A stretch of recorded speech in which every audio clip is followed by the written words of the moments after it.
What if the moon was hiding one of the biggest secrets in human history? That's exactly where Transformers: Dark of the Moon begins. Millions of years ago, during the war on Cybertron, the Autobots were losing against the Decepticons. One of the most respected Autobot leaders was Sentinel Prime, the mentor of Optimus Prime. Sentinel believed he could save Cybertron using a powerful technology known as the Space Bridge, which allowed instant travel across vast distances. To protect this technology, Sentinel launched a ship called the Ark, carrying hundreds of pillars needed to create the Space Bridge. However, the Ark was attacked by Decepticon forces and crashed on the moon. For decades, humanity never knew the truth about what happened. In fact, the movie reveals that the famous space race between the United States and the Soviet Union was secretly motivated by the discovery of the crashed Cybertronian ship on the moon. When Apollo 11 landed in 1969, the astronauts were actually sent to investigate the wreckage. Fast forward to the present day. Optimus Prime and the Autobots now work alongside humans to protect Earth. Sam Witwicky, the hero from the previous films, is trying to live a normal life after saving the world multiple times. Despite his achievements, he struggles to find a good job and feels forgotten. Meanwhile, the Autobots discover evidence that the Ark is hidden on the moon. Realizing that the ship belonged to Sentinel Prime, Optimus leads a mission to retrieve him. The Autobots travel to the moon and find Sentinel's body preserved inside the wreckage. Using the Matrix of Leadership, Optimus successfully revives Sentinel Prime. At first, everyone celebrates. Sentinel appears grateful and is welcomed back as a hero. Optimus is especially happy because Sentinel was once his mentor and role model. However, things are not what they seem. Unknown to the Autobots, Sentinel had secretly made a deal with Megatron long ago. During Cybertron's darkest days, Sentinel believed that the Autobots could never win the war. Instead of fighting for freedom, he chose survival at any cost. Sentinel's plan was simple but horrifying. He intended to use the Space Bridge technology to bring Cybertron to Earth and turn humanity into a slave workforce that would rebuild the ruined planet. Soon, Sentinel reveals his true colors. In one of the movie's most shocking moments, Sentinel suddenly murders Ironhide, one of Optimus Prime's oldest and most loyal friends. Ironhide never even gets a chance to defend himself. The betrayal devastates the Autobots and proves that Sentinel has joined the Decepticons. With Sentinel now on their side, the Decepticons begin the next phase of their plan. Across the world, hidden Cybertronian pillars are activated. These pillars generate a massive space bridge that starts transporting Cybertron into Earth's orbit. Suddenly, the destroyed planet appears in the sky above Earth. At the same time, Decepticon forces launch a full-scale invasion of Chicago. The city quickly becomes a war zone. Buildings collapse, roads are destroyed, and thousands of people flee for their lives. The Decepticons establish complete control over the city and use giant war machines to eliminate resistance. One of the most terrifying weapons is the Driller, a massive mechanical creature capable of tearing entire skyscrapers apart. Wherever it goes, destruction follows. The Decepticons also use enormous ships to patrol the city and prevent anyone from escaping.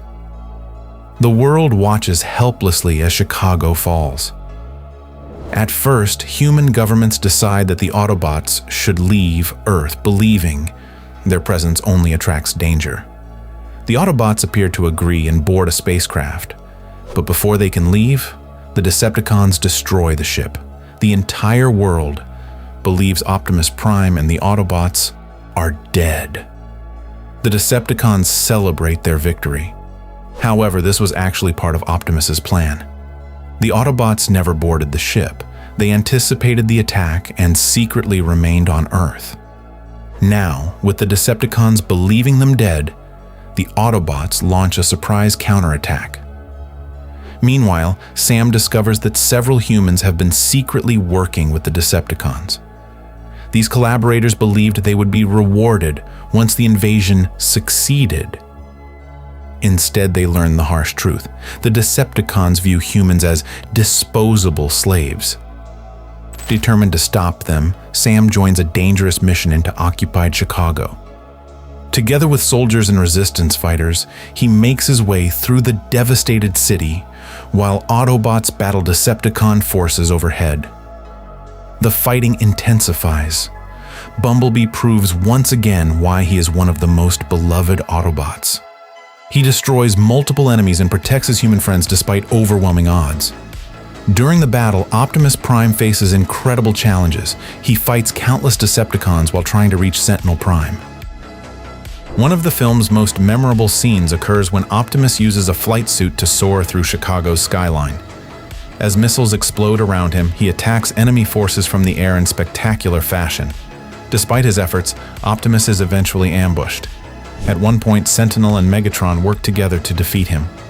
Optimus is severely wounded and appears close to death. But everything changes because of Megatron's ego. Throughout the movie, Megatron has been weakened and forced to hide in the shadows. Sentinel increasingly treats him as an inferior partner rather than an equal leader. One of Sam's allies cleverly points this out to Megatron, suggesting that Sentinel is using him. Megatron realizes the truth. If Sentinel succeeds, Cybertron will belong to Sentinel, not him. In the final battle, Megatron turns against Sentinel and launches a surprise attack. The betrayal weakens Sentinel enough for Optimus to recover and continue the fight. Then comes the climactic showdown. Optimus confronts Megatron one last time. Although weakened, Optimus manages to defeat his longtime enemy. After years of war, Megatron finally falls. But the battle isn't over. Sentinel Prime is still alive. Even after everything he has done, Sentinel tries to justify his actions. He insists that he betrayed the Autobots only because he wanted to save Cybertron. Optimus refuses to accept this reasoning. For Optimus, freedom is worth fighting for, even when victory seems impossible. Realizing there is no other choice, Optimus executes Sentinel Prime, ending the threat once and for all. With Sentinel dead and the space bridge destroyed, Cybertron's collision with Earth is stopped. Humanity is saved. The Decepticon invasion collapses, and the long war reaches another major turning point.